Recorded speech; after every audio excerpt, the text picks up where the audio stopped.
Bismillahirrahmanirrahim. Assalamualaikum warahmatullahi taala wabarakatuh. Alhamdulillah, pemirsa channel YouTube MZT Malang Raya dimanapun Anda berada, pada kali ini dan video kali ini alhamdulillah kita masih bisa bersama-sama untuk melanjutkan kajian Khatam Kitab Ar-Risalatul Jami'ah, kajian spesial bulan Ramadan yang disajikan oleh channel YouTube MZT Malang Raya demi menjaga adat para salaf, kebiasaan guru-guru kita ketika datangnya bulan Ramadan, yang mana beliau membiasakan untuk memperbanyak selain menghatamkan Al-Quran juga ingin mengambil hikmah-hikmah dan ilmu agama dan menghabiskan waktu untuk beribadah dan hal-hal yang bermanfaat untuk menghatamkan kitab. Maka dari itu kita membiasakan diri kita dan mencoba untuk membuat kajian spesial bulan Ramadan menghatamkan kitab Ar-Risalatul Jami'ah, buah karya daripada Al-Habibul Imam Ahmad bin Zain Al-Habsyi. Pada fan tasawuf yang kita pelajari kali ini, jika di video sebelumnya kita sudah mencapai pada bab tentang menjaga hati dari bermaksiat kepada Allah Subhanahu wa taala dengan contoh-contoh yang disebutkan oleh beliau, daripada misal adalah ujub, merasa bangga diri dengan telah taat dia kepada Allah Subhanahu wa taala, sombong, dan kita sampai pada iri dan dengki, atau di dalam kitab Risalatul Jami' ini disebutkan dengan istilah al-hasad wal hikdu ala ibadillah. Hasad adalah iri, al-hikdu adalah dengki. Yang disebutkan bagi rekan-rekan, bagi pemirsa yang punya kitab Risalatul Jami'ah, bisa kita lihat bersama-sama. Wa ma'nal hasad, dan arti daripada hasad ini karahatun ni'mah alal muslimi wastithqaluha, membenci, merasa tidak senang atas nikmat yang didapatkan oleh hamba Allah yang lainnya, oleh orang muslim yang lainnya. Ketika dia diberikan nikmat, maka orang tersebut merasa tidak nyaman, tidak senang dengan nikmat dan pemberian Allah Subhanahu wa taala terhadap orang lain tersebut. Wastithqaluha, dan merasa berat. Ya, dan merasa berat padahal yang diberi nikmat orang lain, tetapi yang merasa berat, yang merasa tidak senang adalah dia, orang tersebut. Maka ini adalah salah satu daripada rasa iri, penyakit hati yang sangat berbahaya. Bisa kita simpulkan bahwasanya penyakit hati ini lebih berbahaya daripada penyakit anggota tubuh yang nampak, yang dirasakan oleh seorang manusia. Kenapa bisa hal tersebut penyakit hati? Kenapa hal tersebut bisa terjadi? Penyakit hati bisa lebih berbahaya daripada penyakit organ tubuh yang lainnya, dikarenakan disebutkan dalam kembali lagi kita kepada kitab yang sangat fenomenal dalam pembahasan syariah dan tasawuf, buah karya Al-Imam Ahmad bin Muhammad Al-Ghazali. Muhammad Al-Ghazali beliau menjelaskan bahwasannya di mana penyakit hati ini bisa berefek, berimbas kepada seseorang bahkan ketika dia sudah meninggal dan nyawanya sudah dicabut oleh Allah Subhanahu wa taala. Karena di akhirat kelak seseorang akan ditanyakan kenapa dia memiliki penyakit hati, contoh seperti riya, kenapa dia merasa iri, kenapa dia merasa sombong, dan penyakit-penyakit hati yang lainnya harus dia bertanggungjawabkan di hadapan Allah Subhanahu wa taala. Namun apabila dengan penyakit organ tubuh yang dia rasakan di dunia, seseorang tersebut tidak akan dimintai pertanggungjawaban oleh Allah Subhanahu wa taala kelak di akhirat, karena dia tidak akan ditanya oleh malaikat, kenapa dulu kamu kena penyakit kanker, kenapa kamu dulu kena penyakit asam urat, kenapa kamu dulu kena penyakit pusing, pilek, flu, dan lain sebagainya. Tetapi yang ada bahkan rasa sakit ataupun penyakit yang diberikan oleh Allah Subhanahu wa taala terhadap seorang hamba, bisa saja hal tersebut bisa menjadi penghapus dosa bagi hamba tersebut, ataupun bahkan bisa menjadi ujian yang mengangkat derajat orang tersebut, ataupun bahkan bisa menjadi pengangkat derajat yang menjadikan hamba tersebut ketika dia sabar diberikan sakit oleh Allah Subhanahu wa taala, dia bisa semakin tinggi derajatnya di sisi Allah Subhanahu wa taala. Maka dari itu kenapa Al-Imam Al-Habib Ahmad bin Zain Al-Habsyi beliau membahas penyakit hati di sini sangatlah penting, karena efeknya bisa berimbas kepada kehidupan setelah alam dunia ini. Dan yang termasuk paling berbahaya adalah rasa iri. Berkata Imam Ghazali, "Anal hasada aidan min nata'ijil hikdi." Karena iri tersebut adalah termasuk bersumber dari al-hikdu. Ketika seseorang sudah merasa iri dan merasa dengki, maka dia akan timbul rasa marah dalam hatinya. Fahuwa far'u far'ihi wal ghadabu aslu aslihi. Ketika dia sudah marah, maka dia bisa melakukan hal-hal apapun yang dia inginkan untuk memusnahkan ataupun bahkan menghilangkan kenikmatan yang dimiliki oleh orang lain.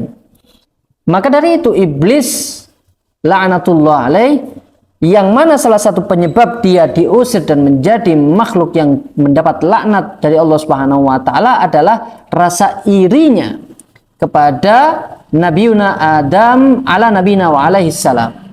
Karena di dalam firman Allah Subhanahu wa taala, khalaqtani min nar wa khalaqtahu min tin. Ya Allah, kenapa saya harus bersujud kepada Adam? Kenapa saya harus menghormati Adam? Karena sedangkan saya ini diciptakan dari api dan Adam diciptakan dari tanah.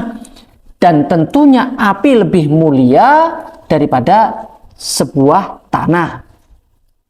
Rasa sombong yang dimulai dari rasa iri yang ada pada diri iblis. Kenapa harus Adam lebih dimuliakan daripada iblis? Sedangkan iblis lebih pintar, sedangkan iblis lebih dahulu diciptakan oleh Allah, dan sedangkan iblis merasa dirinya lebih utama, lebih afdal dan lebih hebat daripada Nabi Adam ala nabina wa alaihi salam.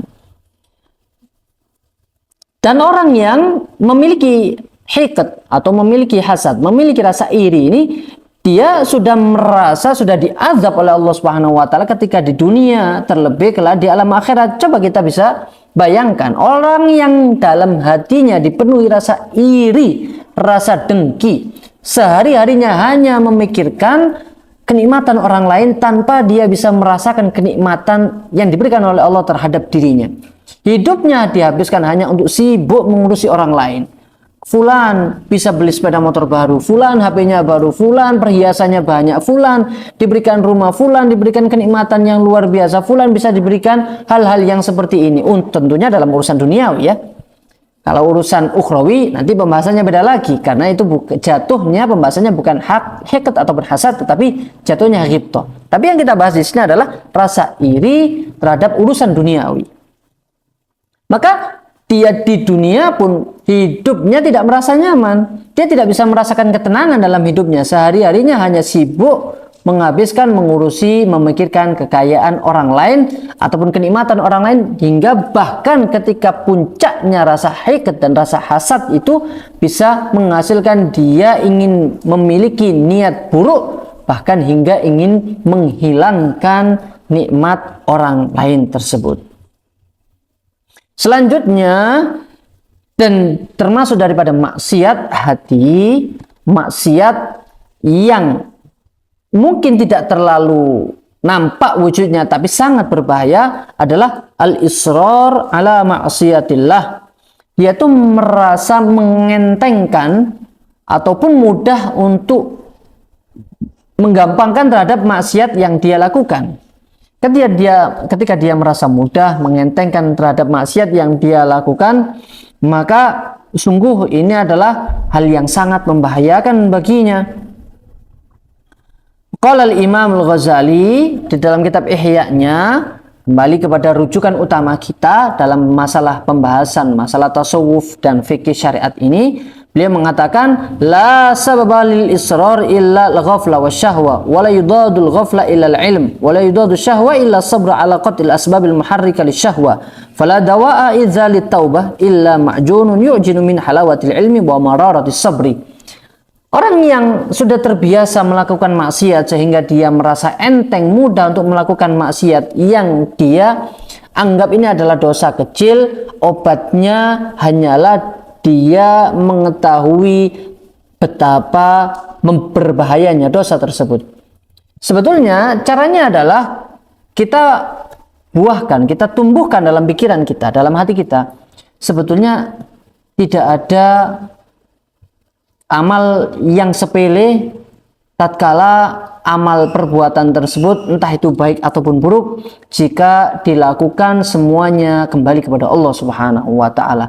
Hendaknya kita tidak melihat sekecil apa dosa yang kita lakukan, tetapi hendaknya kita lihat betapa maha agungnya Allah Subhanahu wa taala untuk kita perlakukan dengan kita bermaksiat. Hendaknya kita lihat betapa agungnya, betapa kuasanya Allah Subhanahu wa taala sehingga kita melakukan perbuatan maksiat dan melanggar perintah Allah Subhanahu wa taala.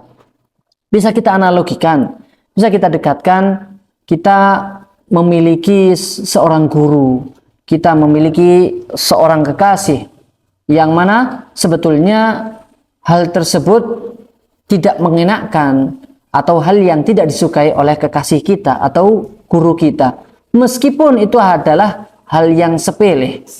Tentunya kita akan menjauhi dan meninggalkan hal yang tidak disukai oleh kekasih kita, kita meninggalkan hal yang tidak disukai oleh guru kita, meskipun hal tersebut hanyalah sepele. Terlebih hal tersebut kita lakukan kepada Allah Subhanahu wa taala yang mana Allah telah memberikan seluruhnya kepada kita, memberikan semua kenikmatan yang kita miliki. Hendaknya maka dari itu ketika kita melihat kepada siapa kita bermaksiat, mudahlah hendaknya kita ingat untuk menjauhi kemaksiatan yang kita lakukan tersebut. Terlebih kita berada di bulan Ramadan yang mana Allah Subhanahu wa taala telah menghadiahkan bulan ini kepada umat baginda Nabi Muhammad sallallahu alaihi wasallam. Allah Subhanahu wa taala menghadiahkan kepada kita di mana kebaikan yang kita lakukan pada bulan ini dilipat gandakan oleh Allah Subhanahu wa taala ila ad'af ila ma ya'lamuhullah. Berlipat ganda sebanyak-banyaknya, kita tidak ada yang tahu sebanyak apa yang akan dilipat gandakan, hanyalah Allah Subhanahu wa taala yang mengetahuinya. Mudah-mudahan utamanya di 10 terakhir bulan Ramadan ini kita senantiasa diberikan sehat walafiat oleh Allah Subhanahu wa taala, senantiasa diberikan taufik dan hidayah serta inayahnya untuk selalu kuat istiqomah melakukan ibadah, menjadi hamba yang dekat kepada Allah Subhanahu wa taala, istiqomah melakukan hal-hal baik dan dimudahkan untuk menjauhi hal-hal yang diharamkan dan dilarang oleh Allah Subhanahu wa taala, hal yang dilarang oleh baginda Nabi Muhammad sallallahu alaihi wasallam. Insyaallah kita akan lanjutkan pada video-video selanjutnya, tentunya pada kajian spesial bulan Ramadan, khatam kitab Ar-Risalatul Jami'ah. Allahumma musta'an alaihi tuklan. Assalamualaikum warahmatullahi wabarakatuh.